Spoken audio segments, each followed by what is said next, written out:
नमस्ते बच्चों, मैं सुरेश श्रीवास्तव फिर आप लोग के बीच में उपस्थित हुआ हूँ हमारे गणित के फर्स्ट चैप्टर रियल नंबर यानी वास्तविक संख्या को लेकर के, जिसमें हमने दो प्रकार की संख्याओं को पहले ही डिस्कस कर चुके हैं। रियल नंबर में इरेशनल नंबर और रेशनल नंबर। रेशनल नंबर मतलब परिमेय संख्याएं, इरेशनल नंबर मीन्स अपरिमेय संख्याएं। अब बात आती है कि कोई भी संख्या इरेशनल कैसे है या रेशनल कैसे है, उसको हम कैसे प्रूफ करेंगे। चलिए मैं आपको सिद्ध करके बताऊंगा कि किसी भी संख्या यदि वो अपरिमेय है तो वो अपरिमेय क्यों है, इस पर मैं आपको डिस्कस करता हूं। तो हम यहाँ पे एक एग्जांपल लेके चलते हैं कि √3 एक अपरिमेय संख्या है। √3 एक अपरिमेय संख्या है। ये हमें सिद्ध करना है कि √3 एक अपरिमेय संख्या है। तो इसको सिद्ध करने के लिए हमें एक विरोधाभास लेकर के चलना पड़ेगा, यानी हमें ये मान करके चलेंगे, एक विपरीत हम ये मान करके चलेंगे कि √3 एक अपरिमेय संख्या नहीं है बल्कि एक परिमेय संख्या है। और परिमेय संख्या किस रूप की होती है? अंश बटे हर के रूप की संख्या। लिखते हैं हम यहाँ पे अंश बटे हर यानी a/b के रूप की संख्या, जहां पर b जो है 0 के इक्वल नहीं है, यानी हर जो है वो 0 नहीं होना चाहिए।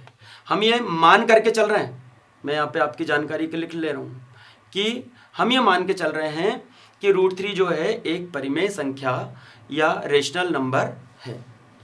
चलिए, तो जब ये रेशनल नंबर है तो यहाँ पर सबसे मेन बात ये होगी कि इस a और b इसमें एक के अतिरिक्त कोई भी उभयनिष्ठ गुणनखंड नहीं होना चाहिए, और यदि है तो हम उसे उस संख्या से भाग दे करके हम इसको सह अभाज्य बना लेते हैं। यानी a तथा b को हमें सह अभाज्य बनाना है। सह अभाज्य मतलब यदि इसके गुणा के रूप में कोई संख्या है तो उससे हम भाग दे के इसे सह अभाज्य बना लेते हैं। a तथा b क्या है? सह अभाज्य। चलिए हम आगे बढ़ाते हैं। तो क्रॉस मल्टीप्लाई करेंगे, a बराबर b का √3 में इंटू करेंगे तो b√3। आप यहां पे देख रहे हैं कि a बराबर b√3। बच्चों अब हम यहाँ पे दोनों पक्षों का वर्ग कर देते हैं, ये LHS और ये RHS, दोनों पक्षों का वर्ग करने पर, दोनों पक्षों का वर्ग करने पर, वर्ग करेंगे a का यदि हम वर्ग करेंगे तो a की घात 2 हो जाएगी, ये a की घात 2 हो गई। घात को हम पावर भी बोलते हैं, तो हम इसको हम a की पावर 2 भी बोल सकते हैं या a² भी बोल सकते हैं। a² बराबर ये b² हो जाएगा और √3 का स्क्वायर करेंगे तो 3 हो जाएगा, तो 3b²। तो इसका मतलब ये हो गया कि a², 3 को यदि हम इसके बटे में लेते हैं तो बराबर बचता है b², यानी कि a² जो है वो 3 से डिविजिबल है। डिवीजन मतलब a² को हम 3 से विभाजित कर सकते हैं। तो जब a² 3 से विभाजित हो रहा है तो रिजल्ट कितना आ रहा है? b²। a² 3 से विभाज्य है। हमने प्रमेय पढ़ी है 1.2, उसमें क्या लिखा है कि यदि किसी संख्या का वर्ग उस संख्या से विभाज्य है तो उसका जो वर्गमूल होगा वो भी उसी संख्या से डिविजिबल होगा। यानी a² यदि 3 से विभाज्य है तो a भी 3 से विभाज्य होगा। देखिए बच्चों, a² जब 3 से विभाज्य था तो कितना आया था रिजल्ट? b²। अब हम कह रहे हैं कि a भी 3 से विभाज्य है। देखते हैं, a को जब आप 3 से विभाज्य करेंगे तो हमें तो पता नहीं कि क्या आएगा, तो हमने एक मान लिया कि कांस्टेंट वैल्यू कितनी आती है? c, यानी कि अचर c आ गई।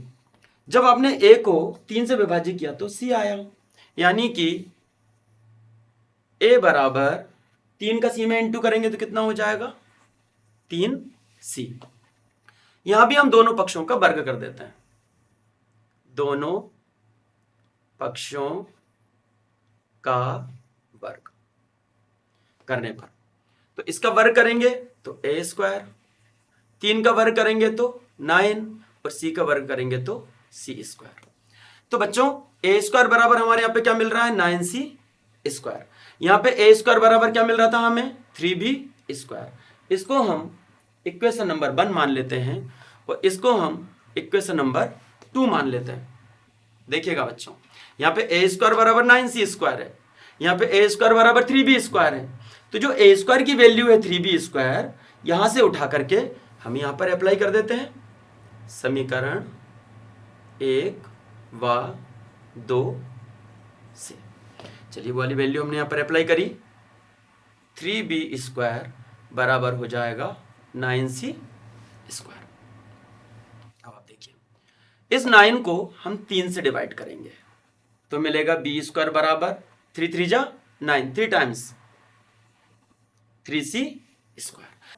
इसका मतलब क्या हुआ, इसका अर्थ यह हो गया कि b स्क्वायर भी 3 से विभाज्य है। जैसे यहां पे मैंने क्या लिखा था a स्क्वायर 3 से विभाज्य, तो यहां पर भी b स्क्वायर 3 से विभाज्य है। लिख देता हूं मैं b स्क्वायर 3 से विभाज्य है, तो हमारी प्रमेय के अनुसार b भी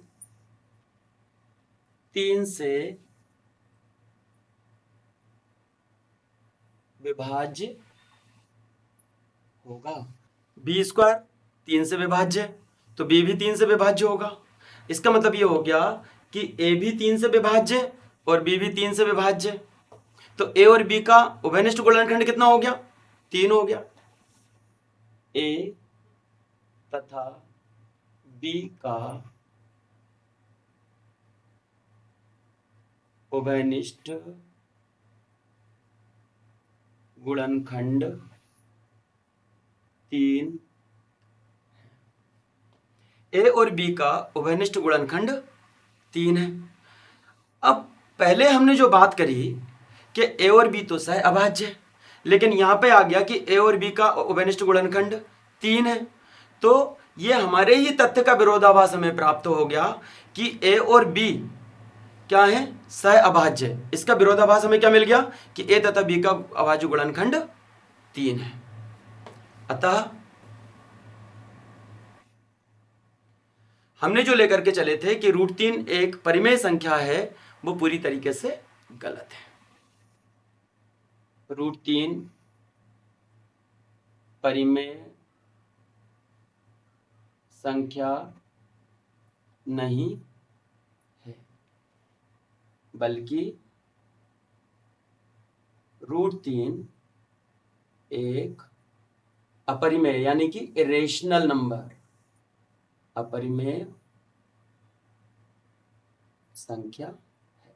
तो हमने यहां पर इस चीज को सिद्ध किया कि √3 जो है एक अपरिमेय संख्या है। चलिए अब हम यहां पर यह सिद्ध करेंगे कि किसी भी अपरिमेय संख्या के साथ जब किसी परिमेय संख्या को जोड़ते हैं या गुणा करते हैं तो वो भी हमें एक अपरिमेय या इरेशनल नंबर प्राप्त होती है। कैसे देखते हैं। हम यहां पे एक एग्जांपल ले लेते हैं कि 3 + 2√5 एक अपरिमेय या इरेशनल नंबर है। कंडीशन वही है जो पहले मैंने यहां पर आपसे बात की थी। यहां पर भी हमें यह मानना पड़ेगा कि यह एक अपरिमेय संख्या नहीं है बल्कि परिमेय संख्या है, यानी कि रेशनल नंबर है, a/b के फॉर्म में है। हम भी यहां पर मानेंगे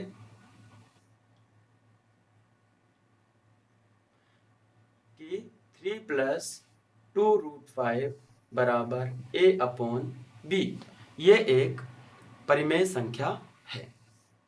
जब ये परिमेय संख्या है इसका मतलब यह है कि a और b दोनों कैसे हैं पूर्णांक है, यानी a और b क्या है पूर्णांक है, बिलोंग्स टू z, जहां पर b 0 के बराबर नहीं है। अब आप कंडीशन देखिएगा 3 + 2√5 बराबर a/b। चलिए अब हम इसको आगे बढ़ाते हैं। दोनों तरफ से हम 3 को माइनस कर देते हैं, इधर से भी और इधर से भी। तो माइनस करने पर क्या हो जाएगा, इधर भी 3 माइनस करेंगे तो 3 हट जाएगा और यहां पर 3 क्या हो जाएगा माइनस। दोनों तरफ से हमने 3 को क्या कर दिया माइनस कर दिया। तो अब हमें क्या मिल रहा है, 2√5 बराबर a minus 3b upon b प्राप्त होता है। अगली चरण में हम दोनों तरफ 2 से डिवाइड कर देते हैं। तो 2 से डिवाइड करने पर 2 यहां से हट जाएगा और 2 कहां पे आ जाएगा, यहां पर। a minus 3b upon 2b। हम यहां पर यह ध्यान देंगे कि a minus 3b upon 2b जो है ये पूर्णांकों का अनुपात है। तो जब यदि ये पूर्णांकों का अनुपात है तो ये क्या होगा, परिमेय संख्या होगा, यानी a minus 3b upon 2b एक परिमेय संख्या होगी। लेकिन √5 कैसी है, अपरिमेय संख्या है। ये हम पहले सिद्ध भी कर चुके हैं, चाहे हमने √3 के माध्यम से इस चीज को समझा। तो √5 यहां पे क्या है, एक अपरिमेय संख्या है।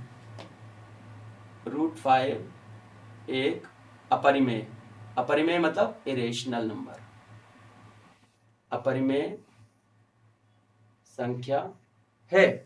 तो जब ये √5 एक अपरिमेय संख्या है, इसलिए इससे बनी हुई जो भी संख्या होगी वो पूरी की पूरी अपरिमेय होगी।